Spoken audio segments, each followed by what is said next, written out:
നമസ്കാരം സുഹൃത്തുക്കളെ. ടർബോ എന്ന സിനിമയുടെ സത്യസന്ധമായ ബോക്സ് ഓഫീസ് കളക്ഷനുകൾ നിങ്ങളുമായി പങ്കുവയ്ക്കാൻ ഞാൻ ആഗ്രഹിക്കുന്നു. സിനിമ ഇറങ്ങിയിട്ട് ഇന്നേക്ക് 7 ദിവസം തികഞ്ഞിരിക്കുന്നു. ഈ അവസരത്തിൽ കണക്കുകൾ പരിശോധിക്കുകയാണെങ്കിൽ ആദ്യ ദിവസം 6,15,00,000 രൂപയാണ് കേരളത്തിൽ നിന്ന് നേടിയത്. രണ്ടാം ദിവസം 3,75,00,000 രൂപയാണ് നേടിയത്.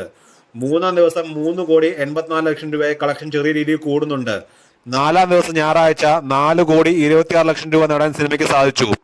റിലീസ് ദിവസം ഒഴിച്ചു നിർത്തിയാൽ ബാക്കിയുള്ള ദിവസങ്ങളിലെ ഏറ്റവും ഉയർന്ന കളക്ഷനാണിത്. അങ്ങനെ ആദ്യ വീക്കെൻഡിൽ ചിത്രത്തിന്റെ മൊത്തം കേരള ഗ്രോസ് കളക്ഷൻ എന്ന് പറയുന്നത് 17,92,00,000 രൂപയാണ്. ഭീഷ്മപർവം കഴിഞ്ഞാൽ മമ്മൂക്കയുടെ കരിയറിലെ രണ്ടാമത്തെ ഹയസ്റ്റ് വീക്കെൻഡ് ഗ്രോസിംഗ് കളക്ഷനാണ് ടർബോയുടേത്. അഞ്ചാം ദിവസമായിട്ടുള്ള തിങ്കളാഴ്ച 2,46,00,000 രൂപയാണ് ചിത്രം നേടിയത്.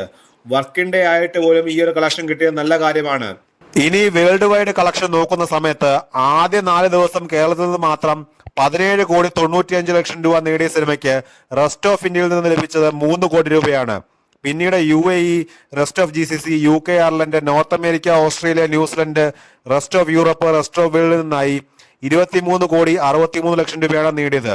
ഇതോടെ 4 ദിവസത്തെ മൊത്തം വേൾഡ് വൈഡ് കളക്ഷൻ 44,58,00,000 രൂപയാണ്.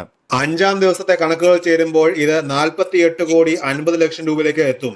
ആറാം ദിവസമായ ചൊവ്വാഴ്ച കേരളത്തിൽ നിന്ന് നേടിയത് 2 കോടി രൂപയ്ക്ക് അടുത്താണ്. ഇതോടെ മൊത്തം കേരള ഗ്രോസ് 22,40,00,000 രൂപയും മൊത്തം വേൾഡ് വൈഡ് കളക്ഷൻ 51,50,00,000 രൂപയുമാണ്.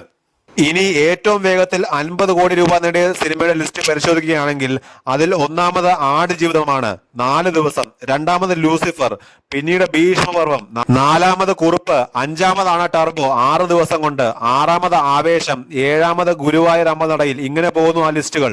ഈ സിനിമ ഇനി 100 കോടിയിലേക്ക് എത്തുമോ എന്ന് കണ്ടറിയണം. എത്താനുള്ള സാധ്യത വളരെ കുറവാണ്. സിനിമയുടെ പോക്ക് ഒരു മന്ദഗതിയിലാണ്. അതിന് കുറച്ച് കാരണങ്ങളുണ്ട്. തിയേറ്ററുകളിൽ സിനിമ കാണാൻ വന്ന ആളുകളുമായിട്ട് ഈ സിനിമയ്ക്ക് കണക്ട് ആവാൻ സാധിച്ചിട്ടില്ല. ഞാനും എന്റെ റിവ്യൂവിൽ പറഞ്ഞ കാര്യമാണ്. സിനിമയിൽ വൈകാരിക കയറ്റിറക്കങ്ങൾ ഫീൽ ചെയ്തിട്ടില്ല എന്നുള്ളത്. അതുപോലെ തിയേറ്റർ റെസ്പോണ്ട് എന്ന തംബ്നെയിൽ ഇട്ട് വരുന്ന വീഡിയോസ് എല്ലാം ജെനുവിൻ ആണോ എന്ന് സംശയമുണ്ട്. ഇവർ നെഗറ്റീവ് പറയുന്നവരെ കട്ട് ചെയ്ത് പോസിറ്റീവ് പറയുന്നവരെ മാത്രമാണോ വീഡിയോയിൽ കൊടുക്കുന്നത് എന്ന് സംശയമില്ലാതില്ല. ഇതിനു പുറമെ മമ്മൂട്ടി കമ്പനിയുടെ ഭാഗത്തുനിന്ന് ഉണ്ടായ ചില കാര്യങ്ങൾ. റിവ്യൂവർക്ക് കോപ്പിറൈറ്റ് സ്ട്രൈക്ക് കൊടുത്തു. അതിനെപ്പറ്റിയുള്ള വിവാദങ്ങൾ നാം കണ്ടുകൊണ്ടിരിക്കുന്നു. അത് ഈ സിനിമ തിയേറ്ററിൽ നിന്നും പോകുന്നത് വരെ നാം കാണേണ്ടി വരും. പിന്നീട് ആദ്യത്തെ 4 ദിവസം കൊണ്ട് സിനിമ 52,11,00,000 രൂപ നേടി എന്ന് അറിയിച്ചുകൊണ്ട് ഒരു പോസ്റ്റർ ഒഫീഷ്യലായി പുറത്തു വന്നിരുന്നു. പക്ഷേ എല്ലാവർക്കും അറിയാം അത് തള്ളാണെന്ന്. നമ്മൾ സത്യസന്ധരാണ് എന്ന് വിശ്വസിക്കുന്ന ആളുകളിൽ നിന്ന് അല്ലെങ്കിൽ പ്രസ്ഥാനത്തിൽ നിന്ന് ഇത്തരം പ്രവൃത്തികൾ ഉണ്ടാകുമ്പോൾ അത് നമ്മളെ നല്ല രീതിയിൽ വിഷമിപ്പിക്കാറുണ്ട്.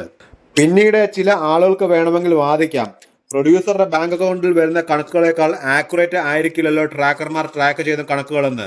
ആ ചോദ്യം കേൾക്കുന്ന സമയത്ത് എന്റെ മനസ്സിലേക്ക് വരുന്നത് ലൂസിഫറിന്റെ 200 കോടിയുടെ പോസ്റ്ററാണ്. ഇങ്ങനത്തെ പ്രൊഡ്യൂസർമാരുള്ള നാട്ടിൽ പ്രൊഡ്യൂസർമാർ പറയുന്ന കണക്കുകൾ എങ്ങനെ വിശ്വസിക്കും എന്ന ചോദ്യമാണ്. എന്റെ ചോദ്യം ന്യായമല്ലേ?